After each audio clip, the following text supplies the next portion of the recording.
King Charles III addressed the United Kingdom as sovereign for the very first time on Friday. His remarks came after he traveled to London to undertake his very first official duties as king. According to Buckingham Palace, Queen Elizabeth II died peacefully Thursday, after spending 7 decades on the throne, the longest reign of any British monarch. In his remarks, the king said, quote, "Queen Elizabeth's was a life well lived, a promise with destiny kept, and she is mourned most deeply in her passing. That promise of lifelong service I renew to all today." I speak to you today with feelings of profound sorrow. Throughout her life, Her Majesty the Queen, my beloved mother, was an inspiration, an example to me and to all my family. And we owe her the most heartfelt debt any family could owe to their mother, for her love, affection, guidance, understanding, and example. Queen Elizabeth was a life well lived, a promise with destiny kept, and she is mourned most deeply in her passing. That promise of lifelong service I renew to you all today. Alongside the personal grief that all my family are feeling, we also share with so many of you in the United Kingdom, in all the countries where the Queen was head of state, in the Commonwealth and across the world, a deep sense of gratitude for the more than 70 years in which my mother, as Queen, served the people of so many nations. In 1947, on her 21st birthday, she pledged in a broadcast from Cape Town to the Commonwealth to devote her life, whether it be short or long, to the service of her peoples. That was more than a promise. It was a profound personal commitment which defined her whole life. She made sacrifices for duty. Her dedication and devotion as sovereign never wavered through times of change and progress, through times of joy and celebration, and through times of sadness and loss. In her life of service, we saw that abiding love of tradition, together with that fearless embrace of progress, which makes us great as nations. The affection, admiration, and respect she inspired became the hallmark of her reign. And as every member of my family can testify, she combined these qualities with warmth, humor, and an unerring ability always to see the best in people.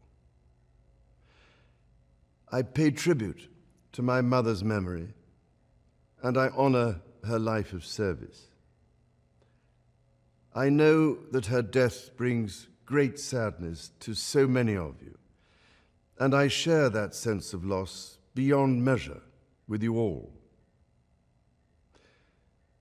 When the Queen came to the throne, Britain and the world were still coping with the privations and aftermath of the Second World War, and still living by the conventions of earlier times.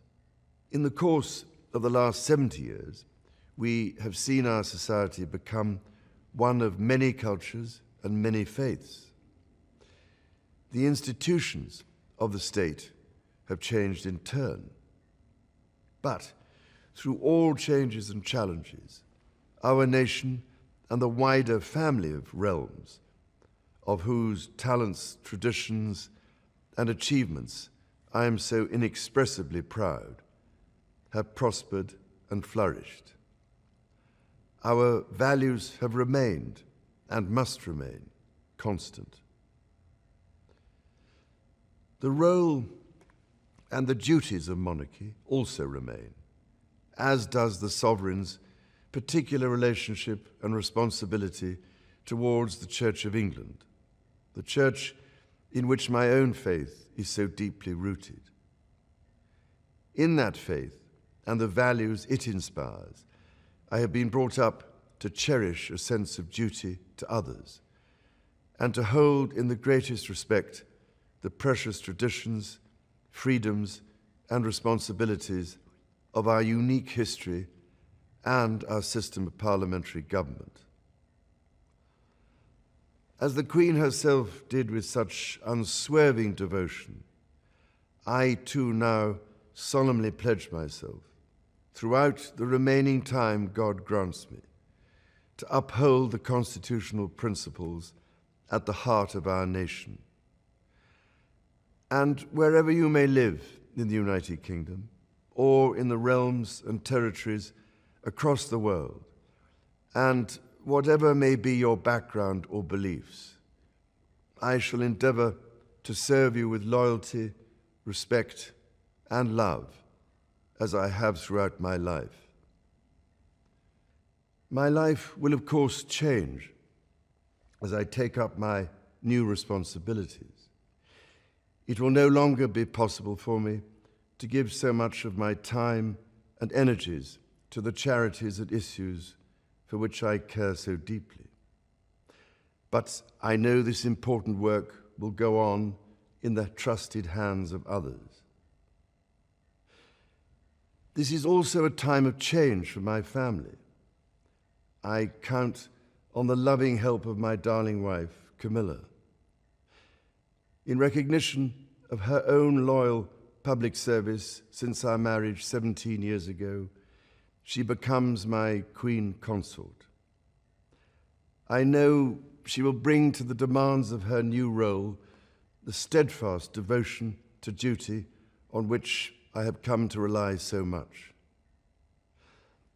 As my heir, William now assumes the Scottish titles which have meant so much to me.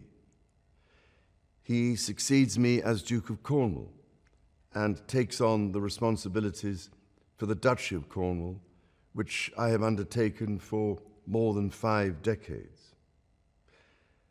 Today, I am proud to create him Prince of Wales, Tywysog Cymru, the country whose title I've been so greatly privileged to bear during so much of my life and duty.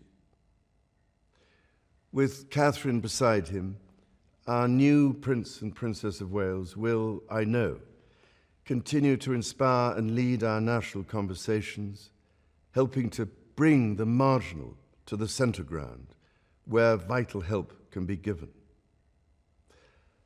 I want also to express my love for Harry and Meghan as they continue to build their lives overseas. In a little over a week's time, we will come together as a nation, as a Commonwealth, and indeed a global community, to lay my beloved mother to rest. In our sorrow, let us remember and draw strength from the light of her example. On behalf of all my family, I can only offer the most sincere and heartfelt thanks for your condolences and support. They mean more to me than I can ever possibly express. And to my darling Mama, as you begin your last great journey to join my dear late Papa, I want simply to say this: thank you. Thank you for your love and devotion to our family and to the family of nations you have served so diligently all these years. May flights of angels sing thee to thy rest.